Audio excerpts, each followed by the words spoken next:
प्रिय छात्रों, सुप्रभातम। आप सभी को नमस्कार। आज हम पाठ पढ़ने जा रहे हैं, बुद्धिर बलवती सदा। देखिए, चैप्टर 2 है, इसका हिंदी अर्थ मैंने आपको पढ़ा दिया है। आज हम पढ़ेंगे इसके प्रश्न उत्तर। तो आज मैं एक ऐप लेके आया हूँ जिसमें प्रश्न उत्तर आपको मिलेंगे।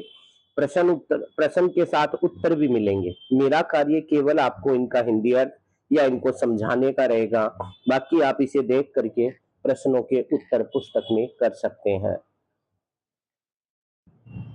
तो शुरू करते हैं। प्रश्न नंबर 1, एक पदेन उत्तरम लिखत, अर्थात एक पद में उत्तर लिखिए। प्रश्न है, बुद्धिर्मति कुत्र व्याघ्रम ददर्श, बुद्धिमती ने कहाँ बाघ को देखा था? तो आपको पता ही है कहाँ देखा था, जंगल में देखा था। संस्कृत में लिखेंगे गहन कानने, अर्थात घने जंगल में। ख है, भामिनी कया विमुक्ता, भामिनी किस वजह से विमुक्त हो गई, भय से। तो उत्तर होगा निज बुद्धया, अपनी बुद्धि से। वह स्त्री कैसे बाघ के भय से विमुक्त हो गई थी? तो हमने पढ़ा था निज बुद्धया, निज बुद्धि से। सर्वदा कार्येषु का बलवती, हमेशा कार्यों में, सभी कार्यों में कौन बलवान होती है?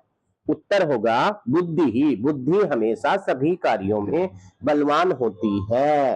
व्याघ्र है, कस्मात बिभेति, बाघ किसके भय से दूर हो गया, किसके भय से हो गया? तो उत्तर होगा मानुषात। व्याघ्र है मानुषात विभूति, व्याघ्र मनुष्य से भयभीत हो गया। यह है प्रत्युत्पन्नमति ही बुद्धिमती किम आक्षिपंती उवाच, तुरंत बुद्धि वाली ऐसी स्त्री क्या बोली? उत्तर होगा किसको बोली? आक्षिपंती उवाच, किसको आक्षेप करते हुए, जोर से बोली। तो आक्षेप करते हुए श्रीगालम, श्रीगाल को, गीदड़ को, शियार को बोली। प्रश्न नंबर 2 है, अधोलिखिता नाम प्रश्ना नाम उत्तराणी संस्कृत भाषया लिखत, नीचे दिए गए प्रश्नों के उत्तर संस्कृत भाषा में लिखिए।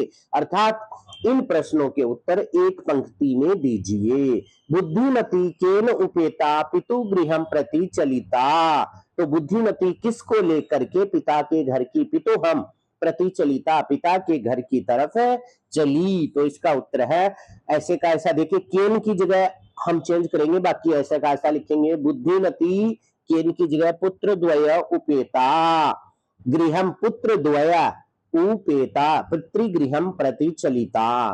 पूरा प्रश्न एक लाइन में लिखना है, एक पंक्ति में लिखना है, लेकिन हमें कितना याद करना पड़ा? केन की जगह पुत्र द्वय, एक ही शब्द याद करना पड़ा।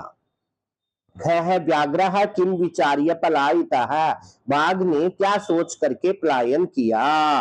तो इसका उत्तर होगा काचित इयम व्याघ्र मारी इति मतवा, कोई यह बाघ को मारने वाली है, इति मतवा ये मान करके, या इति विचार्य पलायित है, ये विचार करके पलायन किया। लोके महतो भयात कह मुच्यते, संसार में महान भय से कौन पीछा छुड़ा लेते हैं, मुक्त हो जाते हैं? तो उत्तर है लोके महतो भयात, कह के स्थान पर बुद्धिमान मुच्यते, बुद्धिमान मनुष्य मुक्त हो जाते हैं। जम्बू कहा किम वदन व्याघ्रस्य उपहासम करोति, जम्बू कहा गीदड़ क्या बोलते हुए बाघ का उपहास करता है? तो उत्तर है यथ मानुषा तपि विवेशी, अरे मनुष्य से भी डर रहे हो, इति वदन जम्बू कहा व्याघ्रस्य उपहास करोति, यह बोल करके जम्बुक ने, श्रीगाल ने बाघ का उपहास किया। बुद्धिमती श्रीगालम किम उक्तवती, बुद्धिमती ने श्रीगाल को, गीदड़ को क्या कहा? बुद्धिमती श्रीगाल, और इसका अर्थ हमें याद होना चाहिए कि बुद्धिमती ने गीदड़ को क्या कहा? रे रे धूर्त त्वया मह्यम पुरा व्याघ्र त्रयम दत्तम, रे धूर्त तुमने मुझे 3 बाघ पहले दिए थे, विश्वास्य विश्वास करके, अपि अद्य एकम एवानीय कथम यासीति अधुनावद, रे रे धूर्त, हरे धूर्त तुमने, त्वया तुमने, मह्यम मुझे, पुरा व्याघ्र त्रयम दत्तम 3 बाघ दिए थे, विश्वास्य विश्वास करके, भी अपि भी, अद्य एकम एव आनीय आज एक ही लाए हो, कथम यासी एक ही क्यों लाए हो, इति अधुना वद ये बोली थी। कि आज एक ही क्यों लेकर के आए हो। इति वधना अधुना वद, अब बोलिए। अब प्रश्न नंबर 2 हमारे पूरे हुए। प्रश्न नंबर 3 है स्थूल पदम आधृत्य। स्थूल पदम का अर्थ है जो गहरे काले अक्षरों में दिया हुआ है, उनको उनके आधार पर प्रश्न निर्माण करना है। तत्र राज सिंह नाम राजपुत्र वसती समय, वहां राज सिंह नाम का राजा का पुत्र रहता था। उत्तर होगा तत्र राज सिंह के स्थान पर किम आ जाएगा, किम नाम राजपुत्र वसती समय। आगे प्रश्न मार्ग। बुद्धि चपेटया, बुद्धिमती चपेटया पुत्रौ प्रहृतवती, तो बुद्धिमती कया पुत्रौ प्रहृतवती। व्याघ्रम दृष्टवा धूर्तः श्रृगालः वदत, बाघ को देख करके धूर्त श्रृगाल बोला। तो कम दृष्टवा धूर्तः श्रृगालः अवदत। आगे प्रश्नवाचक चिन्ह। आगे है त्वम मानुषात विभिसी, तुम मनुष्य से डरते हो। तो प्रश्न बनेगा त्वम कस्मात विवेशी। आगे प्रश्न मार्ग। पुरा त्वया मह्यम व्याघ्रत्रयम दत्तम, पहले तुमने मुझे 3 बाघ दिए थे। तो प्रश्न क्या बनेगा, पुरा त्वया कस्मै व्याघ्रत्रयम दत्तम, पहले किसके लिए बाघ 3 दिए थे। तो प्रश्न नंबर 3 हमारा था प्रश्न निर्माणम कुरु। प्रश्न निर्माण हमने किया, देखा। आगे है प्रश्न नंबर 4 अधोलिखितानि वाक्यानि घटनानुक्रमानुसारेण योजयत, इस दिए गए घटना को क्रम के अनुसार से लगाइए। व्याघ्र है व्याघ्र मारी इयमिति मत्वा पलायितः। तो ये प्रश्न एक, ये कुछ पंक्तियां हमारे प्रश्न में दी गई हैं, उन पंक्तियों को हमें क्रम से लगाना है। तो सबसे पहले जो आएगी वो पंक्ति हम देख रहे हैं। तो सबसे पहले ये कैक है, गैग है, जय तक की लाइनें दी हुई हैं। तो सबसे पहले जो लाइन आएगी उनको घटना के अनुसार से लगाना है। तो सबसे पहले आएगी बुद्धिमती पुत्र द्वयन उपेता, बुद्धिमती अपने 2 पुत्रों को लेकर के पितृगृहम प्रति चलिता, पिता के घर की तरफ चली। च लाइन की जो लाइन है वो सबसे पहले आएगी। उसके बाद मार्गे सा एकम व्याघ्रम अपश्यत, मार्ग में उसने एक गीदड़ को देखा।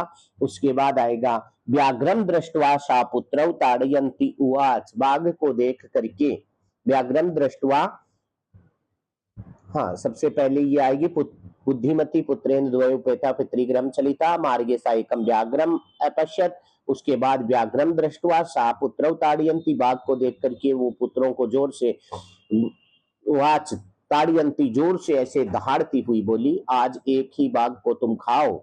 उसके बाद आएगी व्याघ्र है, व्याघ्र मारी, बाघ ने सोचा कि ये बाघ को मारने वाली है, ये सोच करके पलायित है, पलायन किया। उसके बाद जम्बूक कृत उत्साह है, जम्बूक के द्वारा उत्साहित किया हुआ बाघ पुनः जंगल में आया। बुद्धिमती पुत्र द्वयेन उपेता पितृगृहम प्रति चलिता, बुद्धिमती अपने नहीं सॉरी, इसके बाद है प्रत्युत्पन्नमती सा श्रृगालम आक्षेपन्ति उवाच, तुरंत बुद्धि वाली वह गिदड़ को जोर से आक्षेप करती हुई बोली, त्वयं व्याघ्रत्रयम आने तुम प्रतिज्ञा एकमेवानीय, तुमने पहले 3 बाघ लेने की प्रतिज्ञा करके एक ही लाए हो। गलबद्ध श्रृगालकः व्याघ्रः पुनः पलायितः, गले से बंधा हुआ बाघ फिर से भाग गया। इस तरह से हमें इस कथा को क्रम से लगाना है, विपरीत क्रम में है और सही क्रम में लगाना। प्रश्न नंबर 5 हमारा है संधि करनी है या संधि विच्छेद करना है। तो पितुर गृहम, तो पितुहु प्लस गृहम, एक का इसका आएगा 1 प्लस 1, एक, ये दोनों के संधि विच्छेद है। अन्यो अन्य अपि, इनका संधि बनानी है तो आएगा अन्यो अपि। देखो जब भी कोई स्वर के बाद ए आता है तो इस तरह से अवग्रह करके ए को लिखते हैं, अन्यो अपि। इति उक्तवा को हमने लिखा संधि बना करके इत्युक्तवा, यत्र प्लस आस्ते ए और आ मिलकर के आ हो गया यत्रास्ते, और ये हमारा संधि और संधि विच्छेद का प्रश्न। आगे है अधोलिखिता नाम पदानाम अर्थ है कोष्टकात चित्वा लिखत, नीचे गए प्रश्नों के नीचे गए दिए गए शब्दों का, अधोलिखिता नाम पदानाम शब्दों का पदों का अर्थ कोष्टक से चुन करके लिखिए। तो ददर्श का अर्थ है देखा, दृष्टवान। जगाद का अर्थ है अकथयत, ययौ का अर्थ है गतवान, अत्तुम का अर्थ है खादितुम, मुच्यते का मुक्तो भवति, ईक्षते का पश्यति। अर्थ फिर से देख लेते हैं। ददर्श देखा, दृष्टवान का अर्थ भी देखा, जगाद मतलब बोला, अकथयत मतलब कहना, ययौ गए, दो थे, ययौ गए, गतवान गया, अत्तुम खाने के लिए, खादितुम खाने के लिए, मुच्यतो भयत मुच्यते अर्थात मुक्ति भवती मुक्त होता है, ईक्षते देखते हैं, पश्यति देखते हैं, देखता है, देखती है। आगे है पाठा चित्वा पर्याय पदम लिखत। प्रश्न नंबर 7 पाठ से चुन करके पर्याय पद लिखिए। वनम का होगा काननम, श्रृगालः जम्बुकः, शीघ्रम सत्वरम, पत्नी का भार्या, गच्छसि का यासी। प्रश्न नंबर 7 आ पाठा चित्वा विपरीतार्थकम पदम लिखत। पाठ से चुन करके विपरीत पद लिखिए। प्रथमः द्वितीयः उक्त्वा कहना, श्रुत्वा सुनना, अधुना अब, तदा तब, अवला वेला, बुद्धिहीना बुद्धिमती। आगे है प्रयोजना कार्यम।